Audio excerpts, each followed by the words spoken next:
Hi friends, இன்றைக்கி நம்ம முருங்கைக்கீரை சாம்பார் தான் செய்ய போகிறோம். அப்புறம் இந்த வீடியோ உங்களுக்கு பிடிச்சிருந்ததுன்னா எனக்கு சப்போர்ட் பண்ணுங்கள், சப்ஸ்கிரைப் பண்ணுங்கள் ஃப்ரெண்ட்ஸ் மறக்காமல். ஓகே, இதுக்கு என்னென்ன தேவையான பொருள் பார்த்துடலாம். முருங்கைக்கீரை எடுத்துக்கோங்க. அடுத்தது வந்து இந்த மாதிரி தண்ணியில் போட்டு வச்சுருங்க. அப்புறம் இது வந்து வடகம், அப்புறம் மிளகாய்த்தூள், மஞ்சள் தூள், புளி வந்து பார்த்திங்கன்னா ஒரு எலுமிச்சம்பழ சைஸ் புளி. அவ்வளோதான் ஃப்ரெண்ட்ஸ், நம்ம எப்படி செய்யலாம்னு பார்க்கலாம். அப்புறம் வெங்காயம் பார்த்திங்கன்னா ஒரு பெரிய சைஸ் வெங்காயம் கட் பண்ணி வச்சுக்கோங்க, மீடியம் சைஸு. 2 இருந்தால் போதும், 2 கட் பண்ணி வச்சுருங்க. அடுத்தது வந்து தண்ணி வந்து நம்ம ஒரு பாத்திரத்தில் இந்த மாதிரி நல்லா ஹீட் பண்ணிக்கலாம். இப்போ தண்ணி பார்த்திங்க அப்படின்னா நல்லா கொதிச்சு வந்ததுக்கப்புறம் இப்போ இந்த டைமில் நம்ம முருங்கைக்கீரை போட்டுடலாம்.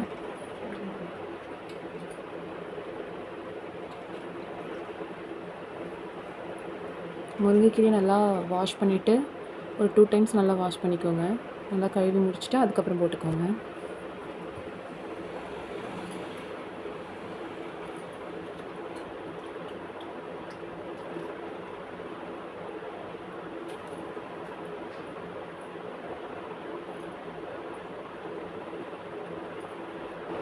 இப்போ மஞ்சள் தூள் 1/4 சிட்டிகை போட்டுக்கலாம் ஃப்ரெண்ட்ஸ்.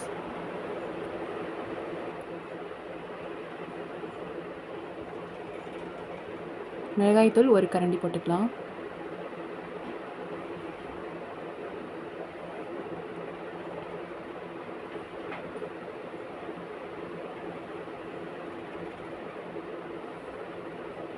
இப்போ தேவையான அளவு உப்பு போட்டுக்கிறோம்.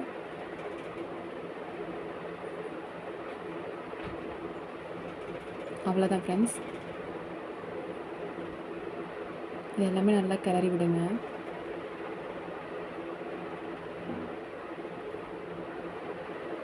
இது நல்லா கிளறி விட்டு ஒரு 15 நிமிஷம் நல்லா வேகணும் ஃப்ரெண்ட்ஸ்.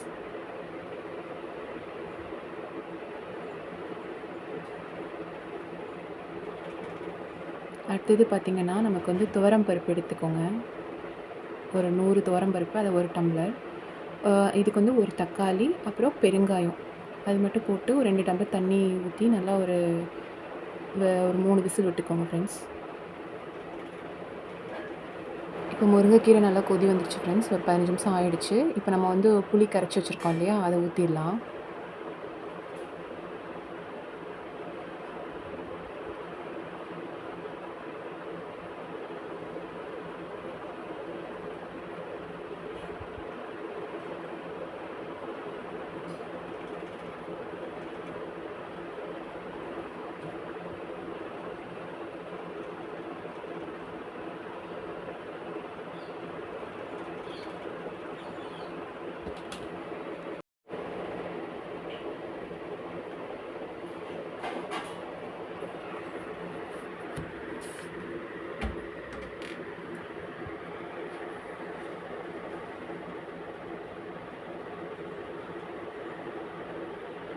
புளி கரைசல் எல்லாமே ஊற்றிட்டு இப்போ நல்லா கிளறி விட்டுருக்கலாம் ஃப்ரெண்ட்ஸ்.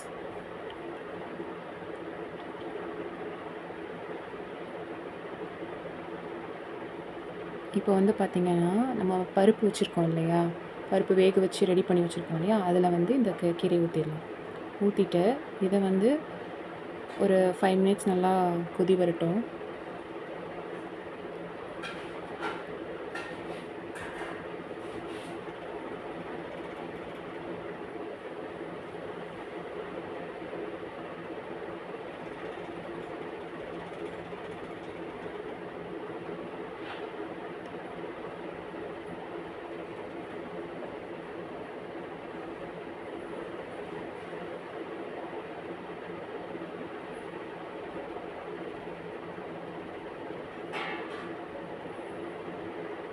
இது நம்ம சாதத்துக்கு அப்புறம் தோசைக்கு கூட ரொம்ப நல்லாயிருக்கும்.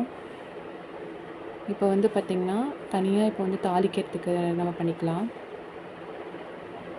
அந்த குழம்பு கொதிச்சிட்ருக்கட்டும், அதுக்குள்ளே நம்ம தாளிப்பு ரெடி பண்ணிடலாம். இப்போ நம்ம 1 டேபிள் ஸ்பூன் எண்ணெய் ஊற்றிக்கலாம். நாங்கள் வடகம் போட்டிருக்கோம் ஃப்ரெண்ட்ஸ். வடகம் இல்லாதவங்க ஜீரகம், கடுகு போட்டுக்கலாம். அது 1/4 டீஸ்பூன் போட்டாவே போதும் உங்களுக்கு. இப்போ வடகம் நல்லா தாளிச்சிருச்சு, நல்லா பொரிஞ்சிருச்சு. அடுத்தது நம்ம வெங்காயம் கட் பண்ணியிருக்கோம் இல்லையா, 2 மீடியம் சைஸ் வெங்காயம், அதை இப்போ போட்டு நல்லா வதக்கிடணும்.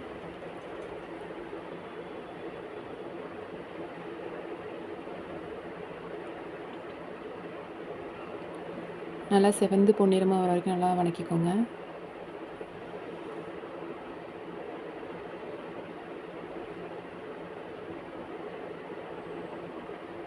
இன்னொரு அடுப்பில் வந்து பார்த்திங்கன்னா, அது கொஞ்சம் நேரம் ஒரு 5 மினிட்ஸ் நல்லா கொதிச்சுட்டு இருக்கட்டும் ஃப்ரெண்ட்ஸ். அதுக்குள்ளே தான் நம்ம வந்து தாளிப்பு ரெடி பண்ணி, இப்போ நம்ம அத வந்து அந்த குழம்புல போட போறோம்.